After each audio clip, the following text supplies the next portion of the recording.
நாம் இன்றைக்கி பார்க்க போகிறது திருவாதிரை களி. இது வந்து எப்படி சிம்பிளாக பண்ணுறதுன்னு பார்க்கலாம். ரொம்ப ஈஸியாக பண்ணிடலாம். அதுக்கு 1 கப் பச்சரிசி எடுத்துக்கலாம். அதுக்கப்புறம் 1 டேபிள் ஸ்பூன் பாசிப்பருப்பு. இதை வந்து நல்லா கழுவிட்டு நம்ம வந்து பேனில் போட்டுட்டு நம்ம என்ன பண்ணணும்னா நல்லா லைட் ப்ரௌனாக வர வரைக்கும் நல்லா ரோஸ்ட் பண்ணணும். இதை வந்து நீங்கள் ஊற வைக்கணும்னு அவசியம் இல்லை. பச்சரிசியை ஸோ நல்லா வந்து ப்ரௌன் ஆகணும். அதாவது என்னென்னா அந்த பச்சரிசி. இதுக்கப்புறமா நம்ம இதை ஆற வச்சுட்டு என்ன பண்ண போகிறோன்னா ஒரு ரவா கன்சிஸ்டன்சிக்கு நம்ம அரைக்க போகிறோம். நம்ம ரொம்ப மாவு மாதிரி அரைக்கக்கூடாது. நம்ம வந்து அதை எடுத்து பார்த்தோம்னா அரைச்சதுக்கப்புறம் நம்ம ரவையாக இருக்கணும். ஸோ அதுதான் வந்து பர்ஃபெக்டான கன்சிஸ்டன்சி. பார்த்திங்கன்னா ரவையாக இருக்குது. இது வந்து ரொம்ப பர்ஃபெக்டாக இருக்கும். இதுக்கப்புறமா ப்ரெஷர் குக்கரை சூடு பண்ணிவிட்டு ஒரு 3 கப் தண்ணி ஊற்றிக்கலாம். முதல்ல இதை வந்து நீங்கள் ஓப்பன் பேன்லேயும் வேக வைக்கலாம், ஆனால் கொஞ்சம் டைம் ஆகும். அதுக்கப்புறம் 1 டேபிள் ஸ்பூன் நெய் போட்டுக்கலாம்.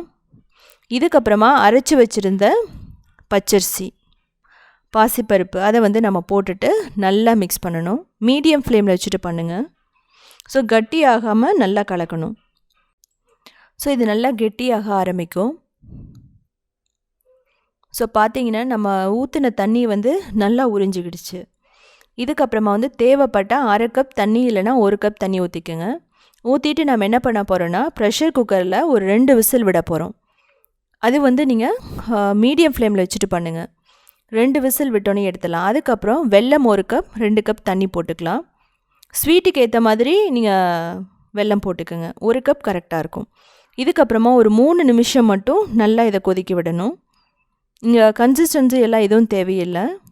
கம்பி பதம் அப்படியெல்லாம் ஒன்றும் இல்லை. 3 நிமிஷம் கொதிச்சா இந்த வெல்லம் வந்து ரெடி ஆகிடும். இப்போ என்ன பண்ணணுன்னா 2 விசிலுக்கு அப்புறம் எடுத்து பாருங்கள். ரொம்ப நல்லா இது குக் ஆகிடுச்சு. பச்சரிசி அப்படிங்கிறதுனால இது வந்து நல்லா கொலன்னு எல்லாம் நல்லா வந்திருக்கு.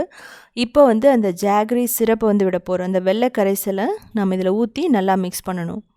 இது எல்லாமே வந்து நீங்கள் லோ ஃப்ளேமில் வச்சுட்டு பண்ணுங்கள், இல்லைனா கீழே அடி பிடிச்சிரும். முதல்ல கட்டி இல்லாமல் மிக்ஸ் பண்ணிக்கணும்.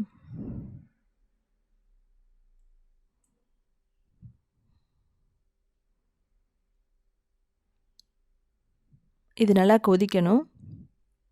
இதுக்கப்புறம் ஏலக்காய் பொடி ஒரு 3 டேபிள் ஸ்பூன் மட்டும் தேங்காய் போட்டுக்கலாம்.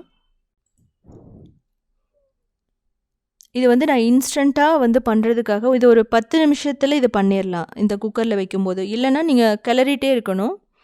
அடி பிடிக்குமான்னு பார்த்துட்டு கிளறிட்டே கொஞ்சம் நேரம் ஆகும். அதனால் இதுனா உங்களுக்கு ஈஸியாக காலையில் சாப்பிட்டுக்கலாம். ரொம்ப நல்லாயிருக்கும். தேங்காய் போட்டுட்டு நல்லா மிக்ஸ் பண்ணிவிடுங்க.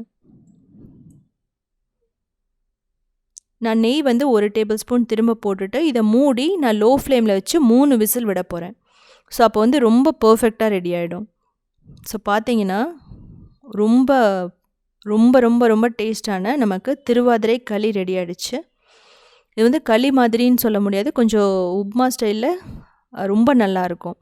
கொஞ்சம் நேரம் ஆக ஆக அது கட்டியாடி. இப்போது 2 டேபிள் ஸ்பூன் நெய் போட்டுட்டு நம்ம இதில் வந்து முந்திரி மட்டும் வறுத்து போட போகிறோம். ஸோ இது வந்து பார்க்குறதுக்கு கொஞ்சம் பொங்கல் மாதிரியே தான் இருக்கும். டேஸ்ட்டும் வந்து அதே மாதிரி தான் இருக்கும். இப்போ பார்த்தீங்கன்னா நல்லா லைட் ப்ரௌன் ஆக வரைக்கும் நம்ம வறுத்துக்கலாம்.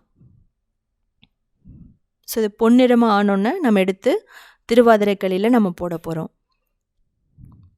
ஸோ போட்டுட்டு மிக்ஸ் பண்ணிவிட்டு நம்ம வந்து வாழை இலையில் வச்சு இது நம்ம சாப்பிட்லாம். இது வந்து டேஸ்ட் வந்து ரொம்ப சூப்பராக இருக்கும். நீங்கள் வெல்லம் வந்து ஒரு மாதிரி ப்ரௌன் கலர் அதிகமாக இருக்கிற வெல்லம் வாங்கிட்டிங்கன்னா திருவாதிரை களியோட கலர் வந்து இன்னும் கொஞ்சம் வந்து ப்ரௌனாக இருக்கும். ஸோ நீங்கள் செஞ்சு பார்த்துட்டு இன்ஸ்டண்ட்டாக எப்படி இருந்துச்சுன்னு சொல்லிவிட்டு நீங்கள் கமெண்ட் பண்ணுங்கள்.